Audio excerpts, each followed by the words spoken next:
भाजपा की और जदयू की जो खिचड़ी पक रही है लोजपा के साथ, जो नीतीश बाबू को घर बैठाने की तैयारी हो रही है और वो फ्रस्ट्रेट होकर झुंझलाहट में कई बार कुछ बातें कह जाते हैं, इसका भी बहुत बड़ा प्रभाव देखा जा रहा है चुनाव पर। क्योंकि नीतीश कुमार शायद सिर्फ हमसे अपने कुशासन से ही नहीं लड़ रहे हैं, वो लड़ अपने तथाकथित साथियों से भी रहे हैं। पर एक बात सच है, और ये बात राहुल जी ने भी कही थी जब वो वाल्मीकि नगर आए थे। उन्होंने कहा था हिसाब मांगेगी जनता, और मुझे लगता है बिहार की बड़ी क्रांतिकारी जनता है। इन्होंने ही महात्मा गांधी को महात्मा बनाया था चंपारण के बाद, तो आप जरूर हिसाब मांगिएगा। आप हिसाब मांगिएगा बेरोजगारी का, भुखमरी का, कुपोषण का, बढ़ते अपराध का। आप हिसाब मांगिएगा कि क्यों लगातार अर्थव्यवस्था चौपट होती जा रही है, क्यों मिनिमम स्वास्थ्य सेवाएं बिहार में नहीं है। और मुझे ऐसा लगता है कि जब हर बात का हिसाब होगा तो कुछ बातों के बारे में थोड़ी विस्तृत जानकारी आप सब लोग जानते हैं, लेकिन आपके माध्यम से जनता के सामने जरूर रखना चाहती हूँ। मैं पहली बात करूंगी बेरोजगारी की। और बेरोजगारी एक ऐसी महामारी है जिससे पूरा देश इस समय जूझ रहा है, लेकिन बिहार में इस महामारी का एक और ही विकराल रूप है। और वो विकराल रूप शायद इसलिए है क्योंकि पहले तो डिनायल में रहा जा रहा है, उसको जिसको इंग्लिश में कहते हैं ब्रश अंडर द कारपेट करने की बात कही जा रही है कि नहीं ऐसी तो बात ही नहीं है। सच तो ये है कि बिहार में पूरे देश में सबसे ज्यादा बेरोजगारी है। कोरोना काल के दौरान बिहार में बेरोजगारी 46% पार कर गई थी, मतलब बिहार का हर दूसरा व्यक्ति बेरोजगार है। युवाओं में 55% बेरोजगारी है, महिलाओं में 92% बेरोजगारी है। और उस बेरोजगारी की बात न नीतीश कुमार जी करते हैं, न उनके आका नरेंद्र मोदी जी करते हैं। अभी कुछ दिनों पहले नीतीश बाबू ने कहा हमारी सरकार आएगी तो हम इंडस्ट्रियल कॉरिडोर का गठन करेंगे। तो 15 साल से आपने क्यों नहीं किया?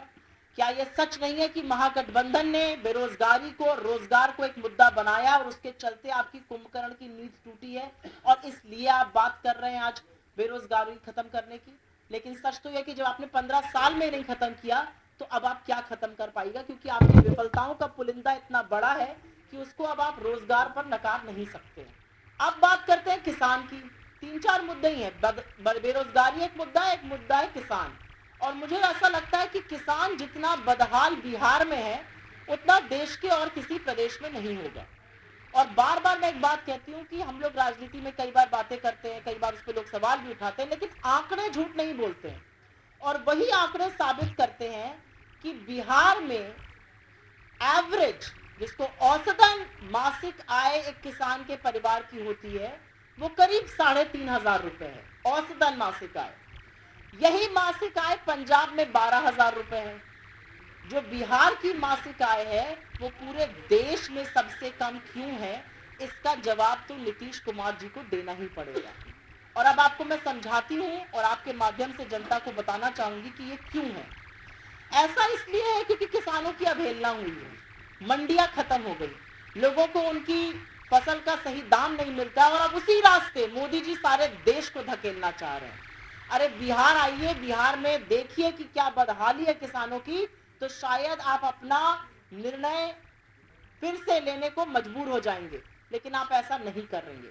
ऐसा इसलिए नहीं करेंगे क्योंकि आपकी उदासीनता है, आपको किसानों की चिंता नहीं है। सुशासन का जो ढोल पीटते थे उन लोगों से कुछ सवाल हैं और मैं इन्हीं बातों के साथ, कुछ सवालों के साथ अपनी बात का अंत करूंगी। और सवाल बड़े सीधे से हैं। सवाल नीतीश बाबू से है, 15 साल इन्होंने सरकार चलाई है। सवाल प्रधानमंत्री महोदय जी से है। प्रधानमंत्री महोदय जी इसके अभिभावक रहे, इसके आका रहे। और उनसे मेरे 5 सवाल हैं कि 15 साल की सुशासन के बाद क्यों बिहार की आर्थिक वृद्धि निरंतर गिरती जा रही है? 15 साल के सुशासन के बाद प्रति व्यक्ति की आय आज बिहार में सबसे कम क्यों है?